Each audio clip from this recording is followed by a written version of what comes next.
I received a question from Steve, and he was asking about how does he adjust his sleep and his food when his stress levels continue to go up. This is a fantastic question that requires a little bit of background. If you have a Garmin and you're using the Garmin app on your phone, I would encourage you to go to the app, and I want you to go to your Garmin app dashboard, go all the way down to the bottom and look at your 7-day averages and hit the stress button. What is your average stress for the last 7 days? And then toggle the display to tell you what was your average stress score over the last 4 weeks. This is why this question has so much, meat around the idea here is when you're looking at how much stress your body is under, I don't know if it's relatively high compared to your last 4 weeks. Is it within its normal range, or is it extremely low? And this is where the question has a lot more elements to take into consideration. If you notice that your stress level is going up, it is absolutely imperative that you bump up the amount of sleep and high quality food intake. It's just like an automobile, anything that's mechanical. If the motor's revving higher and higher, it's burning more fuel. It's harder on the supporting elements. Your human body is exactly the same way. The cool part about the Garmin is you have the ability to look at this on a daily basis. And when you look at that Garmin today, understand that you're getting a reflection of what preceded it, a day, a week, a month, even a year.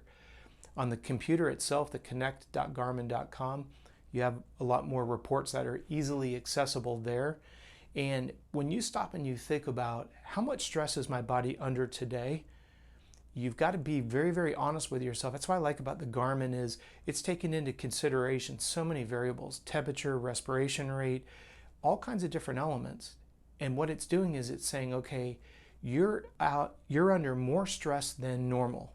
Could be, remember what we always say, the 4 quadrants of life: personal, professional, financial, and athletic. In our partnership here on these YouTube videos, I'm only trying to influence and help create clarification in the athletic realm, but understanding that you have these other 3 quadrants of your life.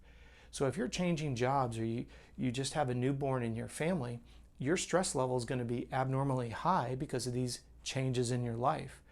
Well, if you've got a new baby and you're starting a new job, you probably should pull back on your high intensity interval workouts.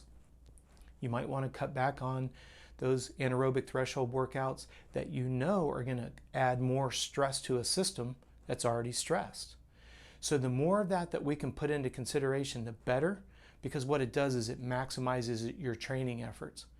So keep that in mind. When your stress level goes up, you want to be able to use quantitative analysis to say, okay, my heart rate is elevated. What adjustment should I make in the other 3 elements of life? Again, I'm only saying that you and I work together in the athletic realm.